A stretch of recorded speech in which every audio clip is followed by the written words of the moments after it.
Welcome to the Footy with Mates. Hi, Tom, you're over there. Hi. How you going? Good. This week, you have watched our next mates work. The D-Generation, The Late Show, Frontline, The Panel, The Castle. Thank God you're here. Have you been paying attention? Cheap Seats. Alongside his working dog team, he's one of Australia's most prolific creators of comedy and iconic Australian TV and film. He's also a diehard Demons fan. And it's a huge honour to have you. Thank you for coming in, Rob Sitch. It's a pleasure. I think I asked you. Yeah, absolutely. Yeah, you demanded to be on. You've been in the DMs, in the direct message. Thank you so much for coming. I want to start on a real-time situation. This will be a Footy with Mates, but I'm going to put this into this week's episode because you're a Melbourne fan. And very much so. And we're celebrating October, which is Optimism Month, which is February. And we've got a representative from every club to talk about the things that because this is I think, possibly the best time of the year to be a football fan because it's entirely optimism. Mm-hmm. The players, the momentum, new coach, whatever. Having said that, though, for the Dees, we've copped it quite badly this off-season. As this comes out, there's off-field drama. There's questions of our culture. Yeah. How do you feel optimistic? Celebrity edition of border security, I think, is emerging. Yeah, there's drug trafficking charges. Someone who really knows football gets annoyed by people like me because in my heart I think I know something about our team. And I just think if we fix up the forward line, I don't think we're short of much. I agree with you. I think I'm at the same level as you. I think the only thing... I've just got a lot of theories, but I have no understanding of whether they're right or wrong or in between. There's always a comfort with our side now because you've got Lever and May who just rescue you. Yes. Sort of. That's right. That and even on the test game on the weekend, they did that. Yeah, and I watched a little bit of it, and before they went 10 goals straight against us. That's right. But and I don't know how they do it. I don't know what intercept marking is. Yes. I don't know. Well, it's marking, I guess. Marking's involved in it.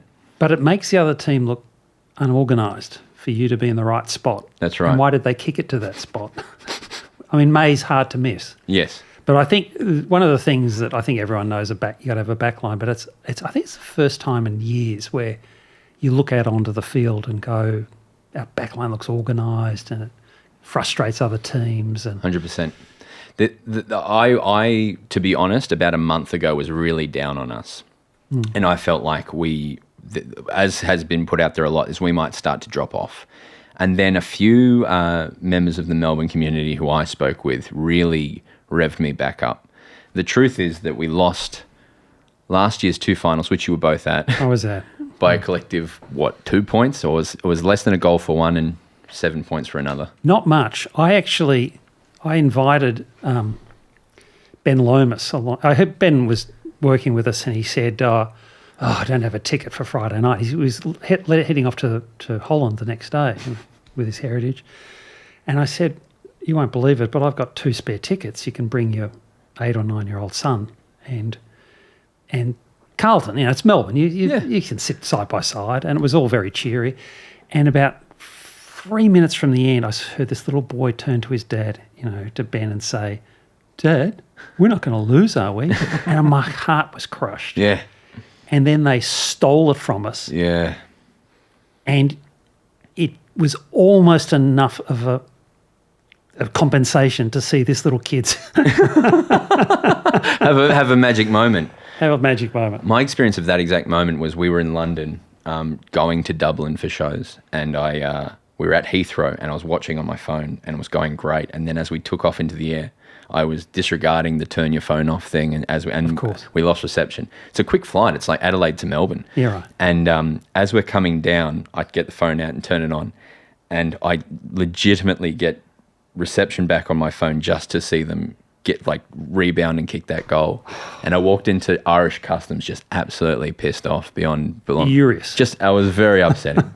But when you actually look at our list, there's actually not that many weaknesses. No, I don't think there is. The only thing that I would love to see is just that, the Dacos boys and that classy one-touch stuff. In that grand final, that sort of the 3 minutes before three-quarter time and the 10 minutes after, the one-touchness of it.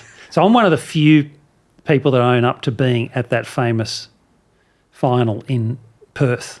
You're where joking. where we didn't kick it. We flew over. I was there too in that one. Right. Okay. And to rub it in, you've got a red eye home. Yeah. Had a bit on the same plane. But as we were walking to the ground, you realise that no one in Perth has seen mud for most of their life. Exactly, yeah. And so when people bounce the ball in Perth, they don't bend over like it could go anywhere.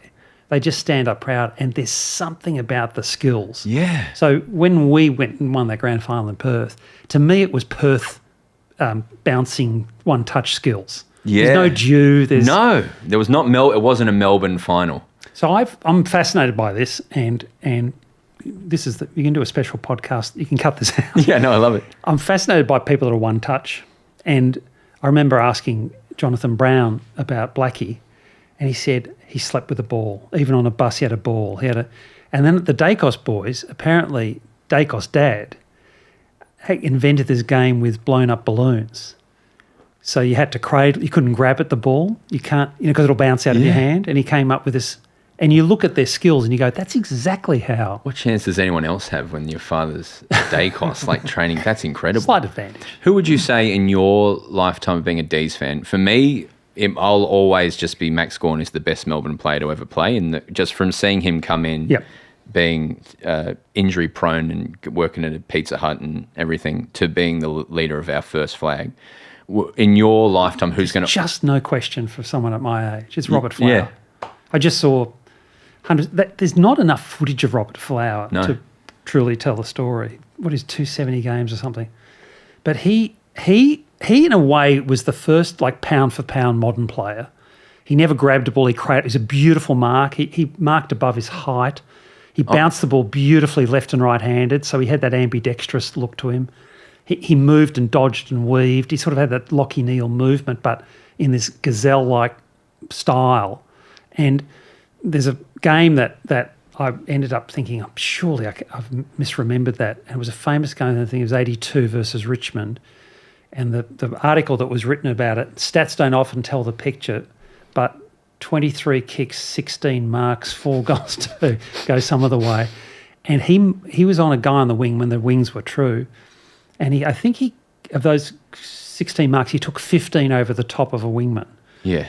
And the 16th the Richmond guy took it, and he held the ball up to the stand, and they gave him a standing ovation. Yeah, that's awesome. So Flower to me is it's just hard to describe how beautiful he was to watch. Did he have because the MCC wing at the G now that Taylor Swift would have been looking out at is the Robert Flower wing. Did he take the MCC wing, or was he either side? That's funny because I saw him at so many other grounds, North Arden Street, and I'd love to know. But following around to community grounds, it's fascinating. Well, for a while there, Flower was the only reason you went to the football because we were losing. And I think the first year of Barassi, we won one game. Yeah. And actually, when you think about that finals we made in his last year, it was Flower that turned. If you get on YouTube and watch how he turned the game around, and he was an invalid at that point. Yeah. That's funny. I always remember him on the northern wing. Yeah, because Eddie Langdon at the moment, I think he is the opposite wing to us. You never see him; you see this little man running along the field. But he's got a motor. Well, yes, he does have a motor. And this year, the one to look out for, and if this is still in this week's episode, is Caleb Windsor, who we got at pick number 7. Oh. And he hasn't put a foot wrong essentially in the preseason so far. Who's the father-son guy that we had that I've never heard of? Kynan Brown. Kind of Brown. So there's Nathan Brown. Do you remember Nathan Brown? Yeah. He had this really weird gait. And his son, I didn't know he existed until about 10 o'clock on Sunday morning. He did not put a foot wrong, to the point where I would be very surprised if they don't play him round 1. He's got this weird elongated neck like his father, and kicked 2 goals, one of the most incredible snaps in the Casey pocket, and just looked really comfortable and happy to be there. You know how some people, the Dacos brothers definitely have this, where they don't look like they're out of place at all and they're happy to be there. Yeah. Ever. They don't look like they're trying. So I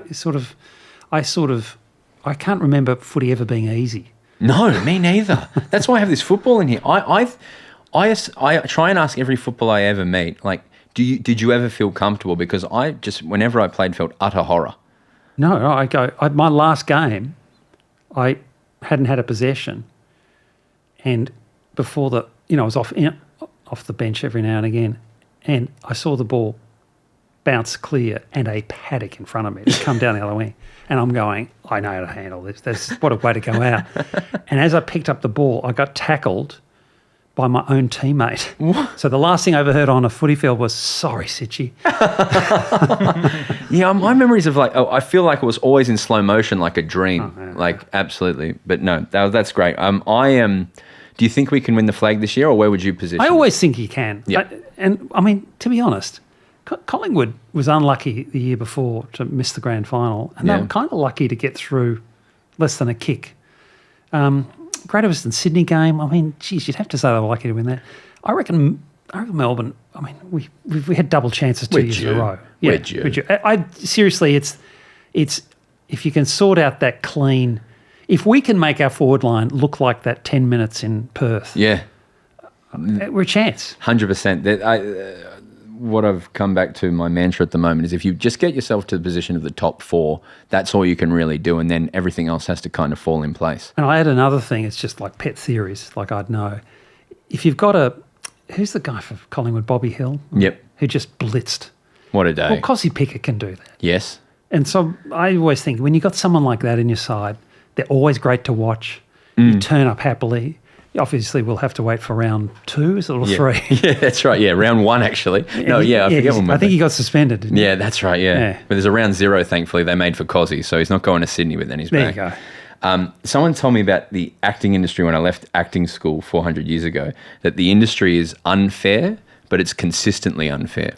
And that's how I feel about footy as well, is the idea that, sometimes everything will go for you when you don't deserve it, and the other ways it will. Well, my sort of main era of memory is the money in the brown paper bag era, where Carlton. You hear the stories out of Carlton, and you're going, they're a mob. Yeah, absolutely, 100%. It was underbelly. Yeah, literally the Carlton crew. It was. There's no. They had. They talk about the draft. Yeah. Well, because what was their zoning? Did they have zoning, or they were just? Their zoning was a check account at the Commonwealth Bank. I don't know. Zones were funny. We got Robbie Flower out of zone. Murrumbina, I think. Oh, beautiful, beautiful part of the world. Well, that's great. Mike, still to talk about the Dees, because I'm very much enjoying this, is life before the flag and life after the flag, and how your mentality changed as a football fan. How was it before 2021? It's sort of, halfway through that third quarter, when Marcus Bontempelli was about to kill us, I just thought, I just gave in. There's a point in, they say in warfare, the culmination point, you just break. And I walked out of the room for a second and went, I've got to get a piece with this. I'll never see it. So, and then it happened, and I never thought I'd be the guy that would watch the replay a lot. And I turned out to be that guy.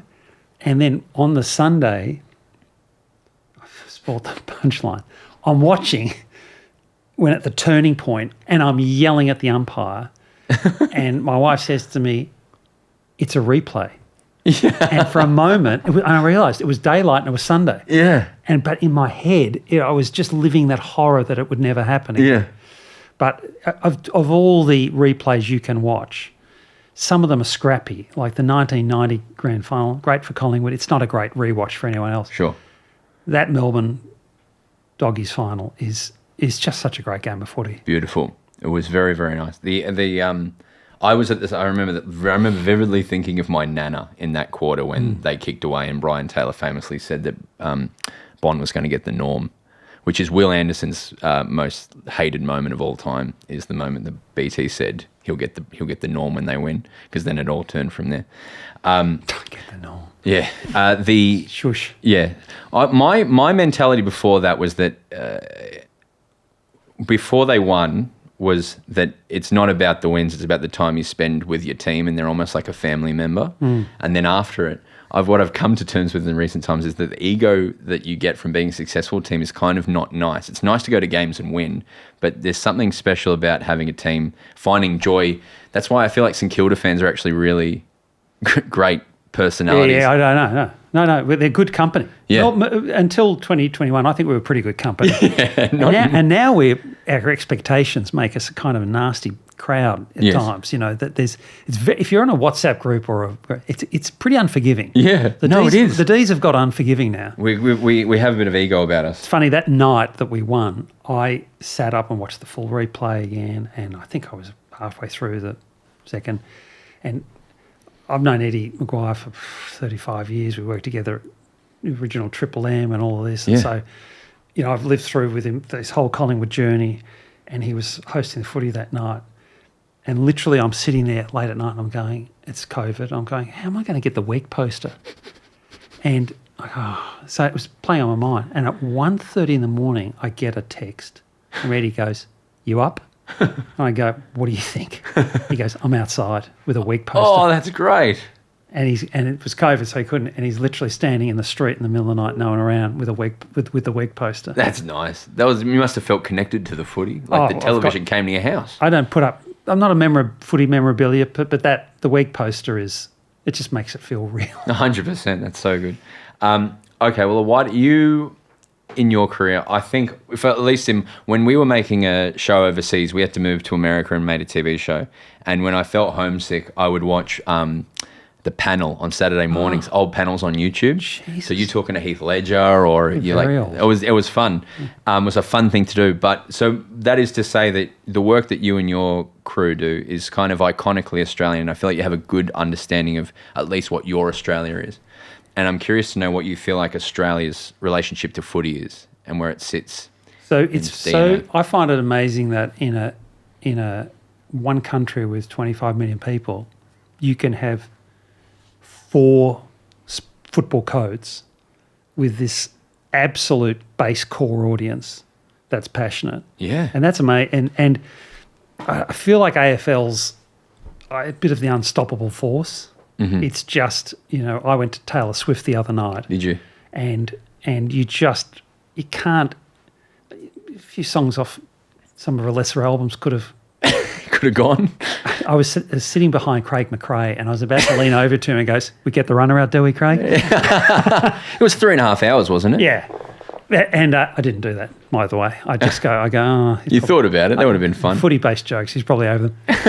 But I think big wins, you know, the Super Bowl, the bigger you can make something. I don't know. Kids gravitate towards huge. Yep. But when you say, does it sum up? I just find rugby union, soccer, league, and they're just at polar opposites. Yeah.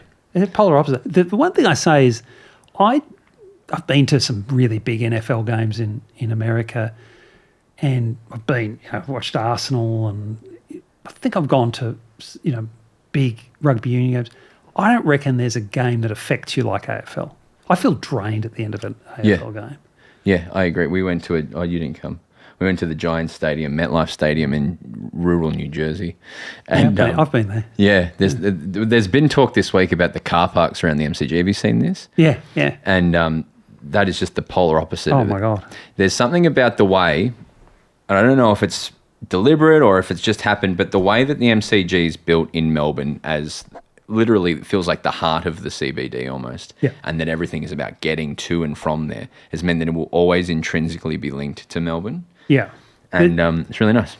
But Richmond, I was talking about this the other day, Richmond Station is just that bit too far. Can't you, the train track goes right underneath the... Yeah. Can't you just put like a little platform there? Why? It's Tigers. It's Richmond, isn't it? There could be some... But Jollymont...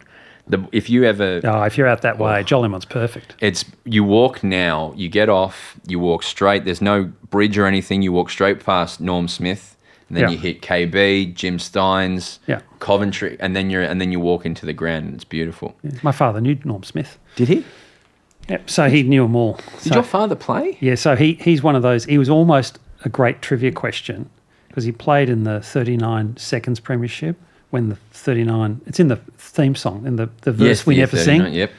And they won the senior, so it's a great team, you know. And then he's going, and then he he in a practice game, he was young, he was a bit light, but he was at the top of his game. And in the practice game, the coach Checker Hughes said, "Get Sitch on to Alan LaFontaine, the font."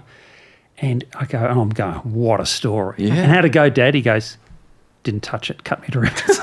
So he got his card marked for the year. But in the finals that year, he was in the best 3 or 4, and the other 2 or 3 got up to the grand final. Fun.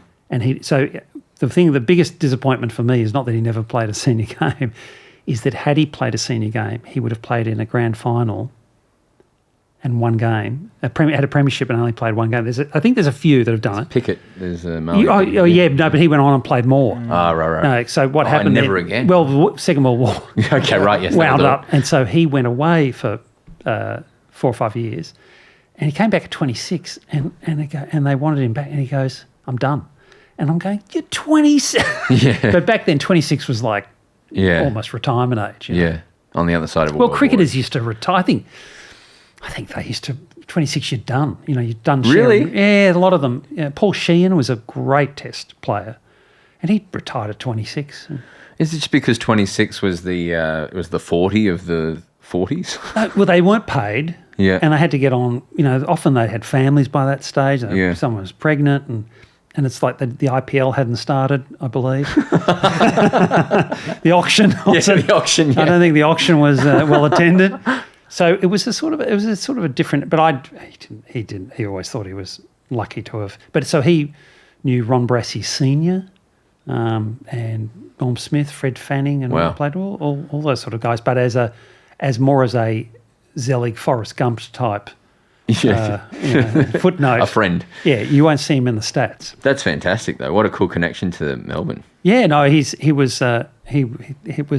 So we grew up with that's part of it. Growing up, it was a time growing up. I'm thinking as a kid, I'm going, we've won 6 premierships in the last 15 years, plenty more to come, and then Hawthorn just.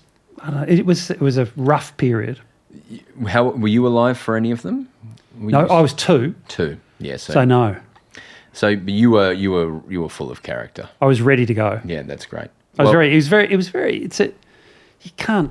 You're sort of embarrassed that it means so much. Yeah, but had you had flags growing up and you had sort of anything ego, then we might not have had all the great shows you made.